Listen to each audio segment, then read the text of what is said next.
এই বিএনপি যারা করেন, আপনারা জানেন শহীদ প্রেসিডেন্ট জিয়াউর রহমানকে যখন হত্যা করা হলো চিটাগাঙ্গে, তার কাছে একটা ব্রিফকেস ছিল, জানেন আপনারা? ওই ব্রিফকেস মনে করছিল যে একেবারে ব্যাংকের চেক বই আছে, ডলার মলার আছে, অস্ত্র ফস্ত্র আছে, বহু কিছু আছে, এই মনে করে ওই ব্রিফকেস ওখানে খোলে নাই। ঢাকাত নিয়ে এসে খোলার পরে দেখে ব্রিফকেসের মধ্যে দুইটা মাত্র জিনিস, একটা হলো জায়নামাজ আর একটা হলো কোরআন।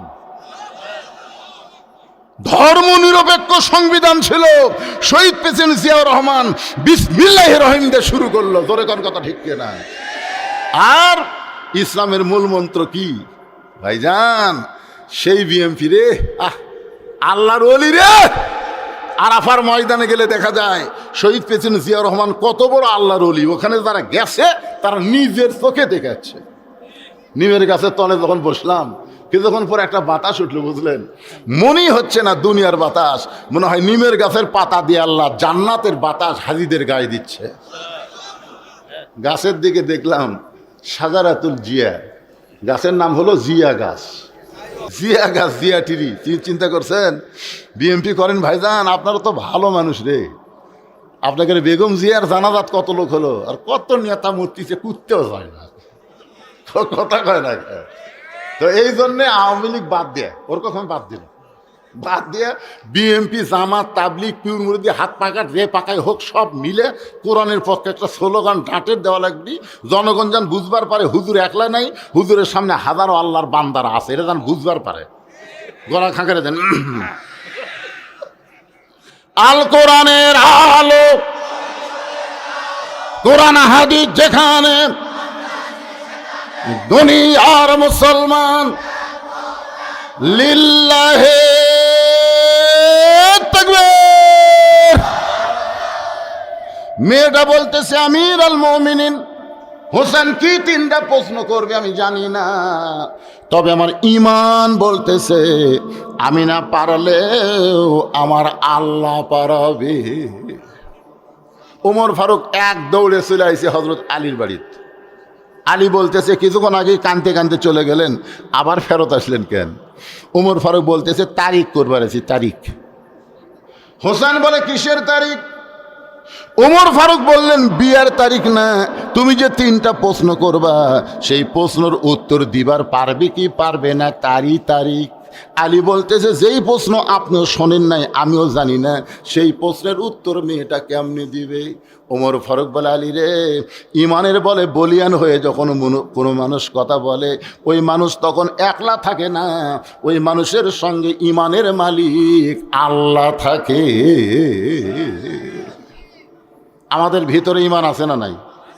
ভারত আমাকে ভয় দেখাচ্ছে জানেন। কয়েকদিন আগে ভারতের এক উগ্রপন্থী মন্ত্রী বলেছে বাংলাদেশের কতগুলো মৌলবীরা কোরআন তেজত জয়া খালি রাজনীতি করে, যে সব দেখা হলো শেষ, আগামীতে দেখবো কোরআনের বাংলাদেশ। ওই মন্ত্রী ভারত থেকে বলতেছে এই যে মৌলবীরা জানে না যে বাংলাদেশে তিন দিকে ভারত, একদিকে সাগর, যদি আমরা ধরি এই মৌলবীরা পলানা রাস্তা পাবি না, সাগরও চুবড়ে মরবি, এমন একটা হুমকি দিছে বুঝলেন। আমরা বলে সাগরও চুবড়ে মরব। আমি ফেসবুকে লিখলাম কেরে ন্যাংটির বাচ্চারা, এই তোরা যে সাগর আমাকে দেখাস, এর চাইতে বড় সাগর মুসা নবীর সামনে ছিল, আল্লাহ সাগরকে রাস্তা বানায় দিল। তাহলে আমাকে সেই আল্লাহ আছে না নাই? তোরা তিন দিক থেকে ধরবো, সাগর আল্লাহ রাস্তা বানিয়ে দিবি, আমরা যাবো, তোমরা যেই ঢুকবো আর আগেকার মতন চাপা খাবো, নমরু ফেরাউনের মতন চুবড়া মরবো। তোর এখন কথা ঠিক কিনা? একজন ভারতের এমপি নগেন্দ্র, এর নামগুলো কঠিন, বলতেছে আমাদের কাছে পারমাণবিক বোমা আছে, অ্যাটম বোমা আছে, একটা বোমা যদি মারা হয় গোটা বাংলাদেশ ছাই হয়ে যাবে। তার মানে আল্লাহর কোরআন দিয়ে বাংলাদেশ চলুক ওরা পছন্দ করে না, কারণ কোরআন দিয়ে যখন বাংলাদেশ চলবে ভারতের একটা খনিও থাকবে না, সব খনি আল্লাহ বাংলাদেশের মাটির তলে পৌঁছাইয়া দিবে। কি মনে করতেছেন? এটা 2003 সালে আপনার কিছু ভূতত্ত্ববিদ এসেছিল বিদেশ থেকে, এসে বাংলাদেশের মাটির তলে তাকিয়ে দেখে হীরার খনি, সোনার খনি, তেলের খনি, কয়লার খনি, পেট্রোলের খনি, খালি খুনি রে বাংলাদেশের তলে। কিন্তু এত নিচে আছে বুঝলেন, এত নিচে খনিগুলো আছে যে খনির থেকে ওগুলো তুলবার গেলে খরচই বেশি হবে।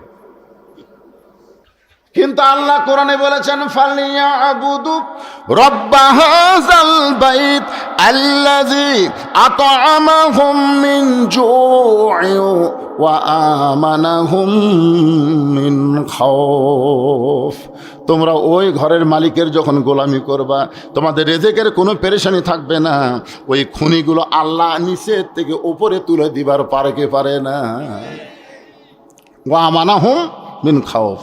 ওরা যখন আমাদের বাংলাদেশকে লক্ষ্য করে বোমা মারবে, আপনারা বলেন তো আমাদের জাতির পিতা হযরত ইব্রাহিমের নিচে নমরুদের আগুন জ্বলতেছে, জোরে কান কি জ্বলতেছে? নমরুদ খালি বারবার বলতেছে ইব্রাহিম রে আগুনের মধ্যে পড়ে ছাই হয়ে যাবি, এত বড় চুলা বানাইছি, তোর মতো হাজারটা ইব্রাহিমকে পুড়ে ছাই করে দিবে।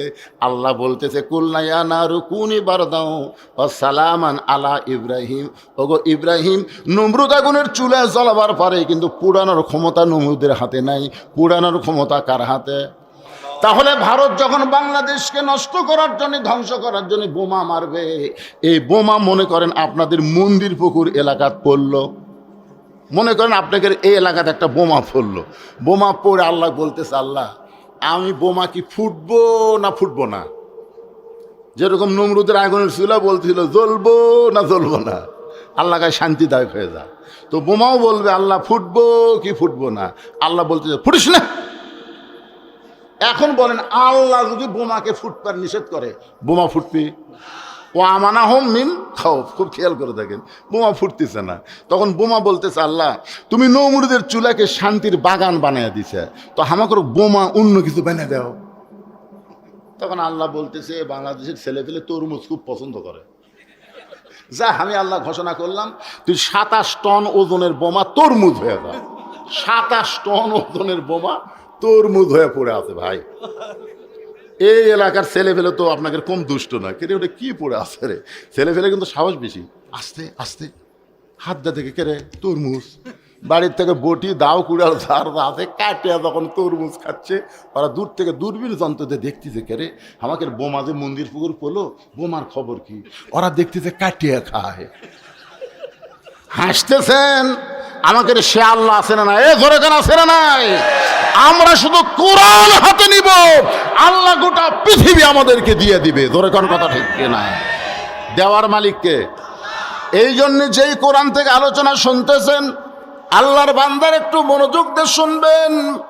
ওমর ফারুক বললেন আলী রে, মেয়েটা এমন কথা বলেছে, আমার বিশ্বাস মেয়েটা একলা নাই, মেয়েটার সঙ্গে আমার আল্লাহ আছে। তার মানে কি বোঝা গেল? ইমানদারের সাথে কে আছে? যাই বলতেছেন না আপনার সাথে কি শয়তান আছে? তাহলে জোরে সবাই বলবেন আমাদের সাথে কে আছে? আরো জোরে, ওয়া হুয়া মাআকুম আইনা মা কুনতুম। আল্লাহ বলে বান্দা বান্দি আছে যেখানে, আমি আল্লাহর পাওয়ার, আমি আল্লাহর দয়া, আমি আল্লাহর রহমত আছে সেখানে।